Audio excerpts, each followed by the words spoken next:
అంటారు టీఆర్ఎస్లో ఏదన్నా సమస్య వస్తే ట్రబుల్ షూటర్ అంటారు, ఇంకోటి అంటారు, ఇంకోటి అంటారు టీఆర్ఎస్లో. ఇంత రాజకీయ పరిజ్ఞానం ఉన్న హరీష్ రావు ఇది ఎట్లా మర్చిపోయినావు? ఏది ఎక్కడైనా ఆయన ఒక స్టేట్మెంట్ ఇచ్చిండు, కాంగ్రెస్ బీజేపీ ఒకటే అని ఇచ్చిండు స్టేట్మెంట్. నేను ఇప్పుడు ముందు రాజకీయమే మాట్లాడతా. హరీష్ రావు, నువ్వు ఇంత రాజకీయ పరిజ్ఞానం ఉన్నోని కదా, నువ్వు రాష్ట్రం నుంచి గల్లీ నుంచి మొదలుకుంటే, కాంగ్రెస్ పార్టీ గల్లీ నుంచి మొదలుకుంటే ఢిల్లీ రాజకీయం దాకా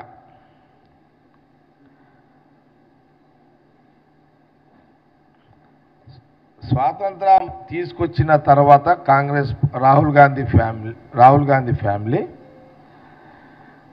బీజేపీ పుట్టిన తర్వాత, అంతకుముందు ఆర్ఎస్ఎస్ పుట్టింది, బీజేపీ పుట్టకముందు ఆర్ఎస్ఎస్ పుట్టింది. అప్పటి నుంచి ఇప్పటిదాకా అరే కూసోబాయ్ ఏందని అవును, అప్పటి నుంచి ఇప్పటిదాకా ఎక్కడైనా రాహుల్ గాంధీ కుటుంబము,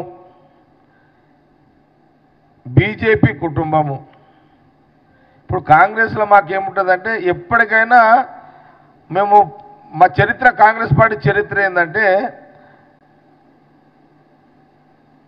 మహాత్మా గాంధీ తర్వాత జవహర్లాల్ నెహ్రూ, తర్వాత ఇందిరాగాంధీ గారు, తర్వాత రాజీవ్ గాంధీ గారు, సోనియా గాంధీ గారు, రాహుల్ గాంధీ గారు, ప్రియాంక గాంధీ గారు. ఇది చరిత్ర. ఇది దేశ ప్రజలు అందరికీ కూడా, దేశ ప్రజలు తెలిసిన విషయమే. కానీ బీజేపీకి అట్లుందా అవకాశం? ఒకటే లీడర్ అనే అవకాశం ఉందా? లేదు కదా.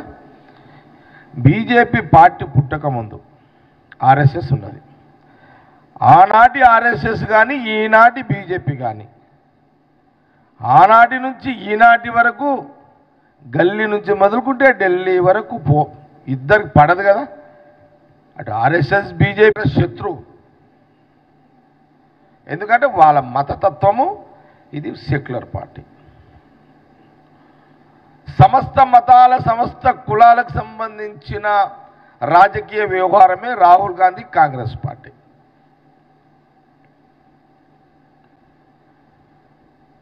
మతం మీద రాజకీయ జీవితం గడిపేదే ఆర్ఎస్ఎస్ బీజేపీ.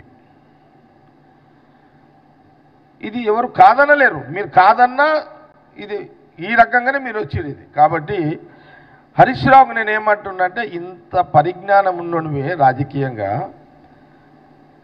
ఈ భద్రశత్రువులు కలుస్తారని ఎట్లా మాట్లాడగలిగినవు అని నేను సూటిగా హరీష్ రావుకి ప్రశ్న వేస్తున్నా. నిన్న మాట్లాడింది ఉత్తమ్ కుమార్ రెడ్డి గారు ఏంది? మొదటి నుంచి కూడా సీఎం రేవంత్ రెడ్డి గారు కానీ, ఉత్తమ్ కుమార్ రెడ్డి ఇరిగేషన్ మినిస్టరు ఇద్దరు ఏమంటున్నారు? మీరు కాళేశ్వరం ప్రాజెక్టు, కాళేశ్వరం మీరు తప్పిదాలు జరిగినాయి, మోసాలు జరిగినాయి, అలా గూలిపోయినాయి, ఇది కేవలము ఇది ఫ్యామిలీ ప్యాకేజు అని వాళ్ళు అంటున్నారు. రాష్ట్ర ప్రజలు కూడా ఇది గమనించేశారు. ఇది టెక్నికల్గా పోను నేను, ఎందుకంటే నాకు నిజంగా తెలియదు కాబట్టి నేను టెక్నికల్గా పోను.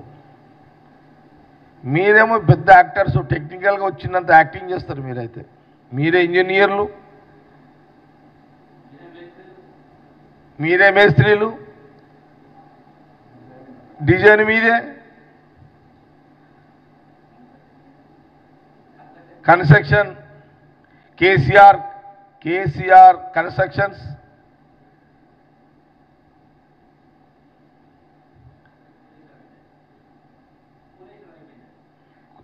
కాళేశ్వరం పోయి కూలేశ్వరం అయింది ఇప్పుడు అది.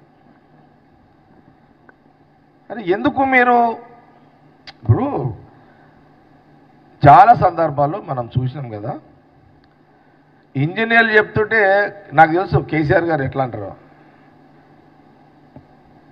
అసలు సాయిల్ టెస్టింగ్ చేస్తారయ్యా, నాకు ఉన్న జ్ఞానానికి చెప్తున్నా నేను. జెండా చిన్న మామూలుగా ఇల్లు కడితే కూడా సాయిల్ టెస్టింగ్ చేస్తారు. అంటే ఒక పిల్లరు ఎంత లోతుల నుంచి వెయ్యాలి అని ఒక సాయిల్ టెస్టింగ్ చేస్తారు. ఇక్కడ సాయిల్ టెస్టింగ్ చేసేది కూడా ఎవరు? కేసీఆరే. మళ్ళా సాయిల్ టెస్టింగ్ ఇంజనీర్ కూడా కేసీఆరే, దాని మేస్త్రి కేసీఆరే, డిజైనరు కేసీఆర్ గారే, సెంటరింగు కేసీఆర్ గారే, సర్వము కాళేశ్వరం కేసీఆర్ గారే. అది మీరే చెప్పారు.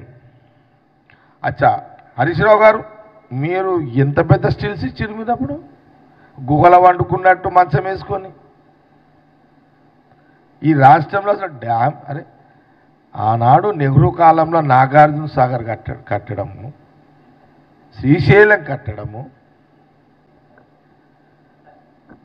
ఎస్ఆర్బిసి శ్రీశైల శ్రీరామ్ సాగర్. ఎప్పుడైనా మేము కాంగ్రెస్ అట్లా మంచాలు వేసుకుని అనుకున్నా చూసినారా మీరు? అరే ఆ గుహగాడైంది. నేను అందుకే యాక్టర్ అన్నా. మీరే ఇంజనీర్లు, మీరే యాక్టర్లు. మళ్ళా ఆ గుహగాడ వండుకొని ఆ రాత్రంతా అది అంత అవసరమా హరీష్ రావు? ఆ గుహ ఏంది, ఆడ మంచం ఏంది, ఒక్కనివి వండుకోవడం ఏంది, ఆ ఫోటోలు బయటికి రావడం ఏంటి? అని మీరా ఉత్తమ్ కుమార్ రెడ్డి గారు చెప్పింది ఏంది? మరి మీరు కట్టిన డ్యామ్ సంబంధించిన దాంట్లోనే అది క్రాక్ వచ్చింది, స్తంభము కూలిపోయింది, వగేరా వగేరా వగేరా అన్నీ నడిచినాయి కదా. ఆడుతున్నారు మీరు. అధికారులు ఇచ్చిన రిపోర్ట్ ఆధారంగానే కదా మాట్లాడేది. ఇప్పుడు మీ గవర్నమెంట్లోనేమో మీరే ఇంజనీర్లు, మా గవర్నమెంట్లోనేమో ఒరిజినల్ ఇంజనీర్స్ ఉన్నారు, చదువుకున్న వాళ్ళు ఉన్నారు.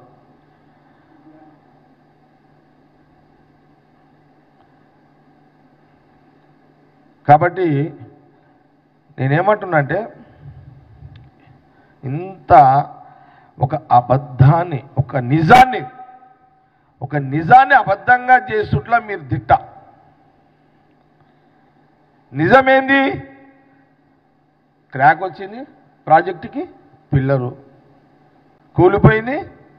Entire media, electronic media, print media బయటకు వచ్చిన తర్వాతనే కదా కాంగ్రెస్ గవర్నమెంట్, సీఎం రేవంత్ రెడ్డి గారు, ఇన్ఛార్జ్ మా మినిస్టర్ ఉత్తమ్ రెడ్డి గారికి చెప్పి దాని తర్వాత రంగప్రవేశం చేసింది. కాబట్టి మీరు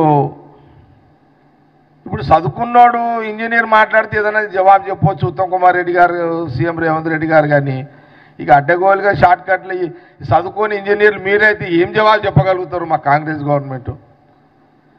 ఇది అన్యాయమే, ఇంత అన్యాయమైందా ఇదంతా?